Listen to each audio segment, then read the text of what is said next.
We might be seeing a new high card, Chase has a great transfer promo, and Hilton has a new elite status. This and more in today's roundup. Big favor before we dive in is to give us a thumbs up to help with the algorithm. If you know someone that might benefit, share this with them. Starting off, we might be seeing a new World of Hyatt card. Companies generally don't make announcements unless there's a reason. Hyatt put out a press release announcing an expanded agreement with Chase. This marks an exciting new chapter for how they grow, reward, and engage their most loyal travelers. Beyond the niceties, there's also a bit of smoke. World of Hyatt Explorist will be added as a benefit for top spending Chase Sapphire Reserve and Sapphire Reserve for business card members beginning in the middle of 2026. As a reminder, you can unlock additional benefits by hitting spend targets with these two cards. I'm guessing that this would add to this list, which makes sense. The fact that they're only offering Explorers, though, tells you how protected they are of globalists. The reason this matters is the next part. Hyatt plans to expand its current card portfolio alongside the current personal and business options. I think this is further away than we think, probably 6 to 18 months out. Looking at trademarks from both partners, I'm not really seeing anything that sounds like a new card yet. I do think we can make inferences based off their current cards. The personal card anchors the starter range at a $95 annual fee, while the business fits in the middle at a $1, $99 annual fee. If I had to guess, I think we're going to see a $525 to $695 annual fee card, $525 being more high-focused, while $695 including a ton of new partner perks. I'm guessing the former though, since current cards aren't really credit-oriented. Historically, they've used 5 main tools: free night award certificates, elite status, earning tier qualifying nights, high statement credits, and point rebates. They definitely could overcomplicate it if they want to. For example, toss in club access awards, find experience credits, guest of honor awards, or suite upgrade awards. But I kinda hope they don't. If I had to design the card so something I'd be happy paying for, I'd want a $525 annual fee, 1 category 1 to 7 night at award, and a $300 Hyatt State credit. On the low end, it's a break-even card, but for a lot of people, they're going to get positive expected value. Add an Explorer status and 15 tier qualifying net credits for holding the card and a better earn rate for additional ones, and I'm a happy camper. There definitely are reasons not to do this. For example, maybe it makes hitting Globalist too easy, which then dilutes the status. I don't see this happening, and it probably would be wishful thinking, but I would love an additional category 1 to 7 award for hitting 15k and 30k cumulative spend in a calendar year. I'm pretty much pulling my favorite features from competing cards. With most of them being extremely complicated, I think there is a draw of a straightforward win-win card. Curious how you design the card if it had to be economically viable. Even without a new card, World of Hyatt points is still one of my favorite transfer partners for Chase points. For example, I just put Grand Hyatt Deer Valley, and I still have Park Hyatt Tokyo booked for Deer Valley. 116,000 points to cover 4 nights that would otherwise run 4,200 is great value in my book. Note that this is also the weekday non-weekend rate, so a bit cheaper than normal. For 171 divided by 116k is 3.6 cents per point. Ski hotels are just expensive. Even economic ones, and not the nicest by any stretch, are still about 300 to 400 a night. Our would pay number for a nice ski, and ski out option is 5 to 600, and that's still 2 cents per point. We have paid 1,200 a night for very nice ones, but I don't think I put the grand high tier value in that bucket. If you're not into hotels, the second best use case of Chase points is transferring to Virgin for ANA business and first class. Lucky for you, there's a transfer promo. From November 7th to 20th, there's a 40% bonus, and November 21st to December 5th, a 30% bonus. If you want to be notified about these transfer promos more often, I usually share them first on a newsletter since it's easier. So if you're interested, consider subscribing there. Before transferring, make sure you find availability since transfers are one way. If you're looking for space, United ends up being a very good proxy for Virgin availability. For your search, I'd filter by North America to Asia and then specify for ANA and just sort by business class. For example, I'm writing and filming this on November 10th. I see space for 17 days out, leaving from LAX and also Vancouver. LA has 2 seats available, and pricing here is United. We're using United to find space, but booking with Virgin. Virgin books in the ANA with their own award chart. Business from Western US is 2.5k, and first would be 2.5k, while East Coast would be 60k and 85k respectively. First class does exist, but you need to be very flexible or very on top of alerts. For example, seeing stuff for next year right now, February 3rd one to JFK actually looks pretty enticing. Note that for first, it's almost always going to be 1 seat, and again, we're using to find space, and you could also book of other programs. For example, Air Up plan works as well. If you're looking to add more Chase points, the best non-B business option is probably the Chase Sapphire preferred credit card. Right now, you're getting 75,000 bonus points after 5,000 in spend in within the first 3 months from account opening, and the card does have a $95 annual fee. If the card doesn't make sense in year 2, then there are a bunch of great downgrade options. If you're eligible for business cards, it's your last chance for some great offers. Both are ending at 9 a.m. EST on November 13th, 2025. For example, the Inc. Business Unlimited credit card is offering 900 bonus cashback after $6,000 spent on purchases within the first 3 months from account opening. Not bad at all for a no annual fee card. This is a great catch-all card where you get 1.5% unlimited cash back on everything. Even better, you're technically earning points. Each $1 in cash back is 100 points. Depending on the other cards you have, you might be getting a lot more value. For example, if a bunch of other cards like the Chase Sapphire Reserve, you can transfer to partners. The best use case is international first and business class or luxury hotels like Park Hyatt's around the world. The next card is pretty similar, so the Inc. Business Cash Credit Card has the same exact offer, and even better is that you can get both. These are separate financial products. There's no rules stopping you from getting both cards along with their respective intro bonuses. This card is a bit different, and people like to use it for gas stations and also internet cable and phone services and especially office supply stores. But yeah, no annual fees, so very little downside risk. Also, just great tools to have, even if they're more specialty ones. On that note, if you are someone that wants to learn about cards, whether these ones or pretty much any other cards out there, and you want to support the channel, we have links on the website, asks.com, and also down below in the description box. Make sure the links are competitive, but otherwise it's a huge way to support the channel. So thank you in advance. Shifting over to Hilton, they confirmed a new top elite tier. This might be good or bad, but it feels fair. At the moment, Hilton has 4 levels. First one is member, which is 0 to 10 nights. You pretty much get this by just signing up. One level up is silver, which adds more bonus points, free bottled water, and 5th night free on reward stays as the more tangible benefits. Not the biggest deal, but also not the highest bar. To me, at least, gold is where it starts to get interesting. You get more bonus points, space available room upgrades, and also daily food and beverage credits or continental breakfast, depending on brand and region. In my experience, US is generally a credit. Asia and Europe tend to be breakfast and not just limited to cold food, but the whole buffet. I guess it does depend on hotel, but our experience, they've been pretty open to this. Your mileage may vary, but in the US, it's kind of mid. Abroad, it's pretty good. With Diamond, you get even more points, better upgrades, and executive lounge access when available. Lounges in Asia can range from amazing to decently solid. For example, Conrad Tokyo isn't bad at all. Maybe it's just me, but a lot of the US ones, for whatever reason, have been closed from my recent visits. Okay, so what's the issue here, and why add new level? At the moment, a lot of people that have gold and diamond status have it from credit cards. So instead of hitting 40 nights or 60 nights, they're just applying for a card and keeping it. If you're a management consultant or someone that travels weekly, this kind of feels like a gut punch. You're traveling and let's say putting 40 nights a year in, while someone else is paying a 150 annual fee and then also getting up to 200 in tangible credits by holding the guard, so pretty much breaking even and getting gold status. Diamond somehow feels even worse. The traveler's doing 60 nights or 1.2 nights every week, while someone who applies for 550 annual fee card gets up to 600 in tangible credits and also an annual free night reward and gets Hilton Diamond status, especially when that free night reward is worth 300 to 600 for most people. For example, we just used it at the Walter Victoria Beverly Hills that normally runs about 1,000 to 200 per.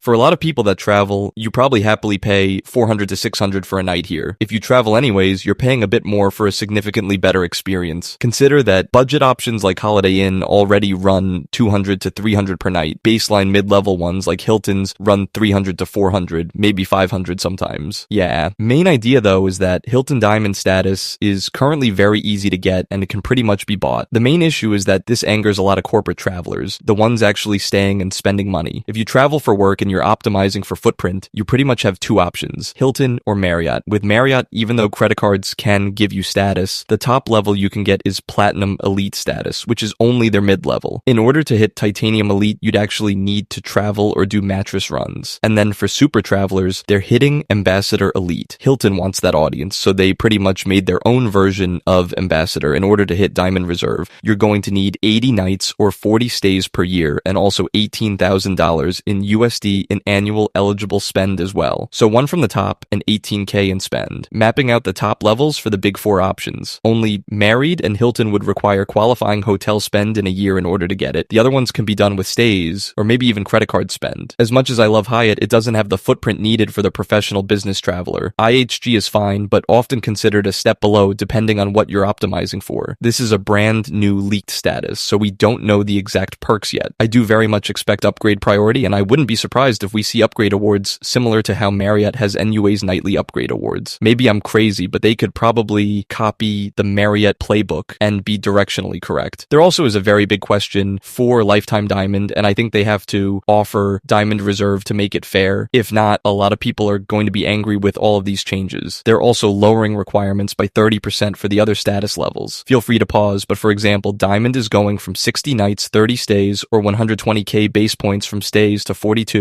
21, and 84k. Okay, but what if we have Diamond from credit cards? Should we be pissed off? As long as they keep lounge access and also breakfast in Asia and Europe, I'm a happy camper. Put another way, I don't have a problem if someone that spends 18k on Hiltons in a calendar year is ahead of me on the upgrade list. Even for this year, I don't have that many stays. So 2 nights at Conrad Tokyo, 6 nights skiing in Nako, 1 night in Grand Wa in Hawaii, and also 1 night in Portland. And finally 2 nights at Conrad and 1 night at Crockford's. Factor in that these are all free night rewards, points, or using credits from cards. Also, this is just me and ignores Mandy stays, which sometimes doubles this up. As long as I don't take away the features of the card and also the benefits from diamonds, I don't mind if people are ahead of me. That's fine. It's a win-win. On Hilton's end, it still makes a ton of sense since bank partners are still happy. Corporate travelers are now happy as well. And that also now makes Hilton franchises happy since they have more corporate travelers. I'm curious what you think, since a lot of people seem to be taking this as the end of Hilton, even though it feels fair. Even with a new level, I'm still happy to keep stacking their cards, and it's still what I consider to be the best credit card out there. Easily S tier. Reminder that for most cards, we do have calculators that should pop up if you search card name. Worth it. Ask Sebby on Google. Again, if you want to learn about cards, we have links on the website, asks.com, and also down below in the description box. And if you're curious, all equal affiliate disclosures can also be found below in the description box. If you made it to this point, leave a diamond emoji in the comments down below, and I'll try to heart it and also respond. 3 questions. Number 1, what would you want to see in a new high card? Number 2, how have you been using your points? And number 3, what are your thoughts on a new Hilton level? And how many stays do you do a year? Let me know and everyone else know in the comments down below. Big favor, thumbs up, share this. But otherwise, I hope you liked it.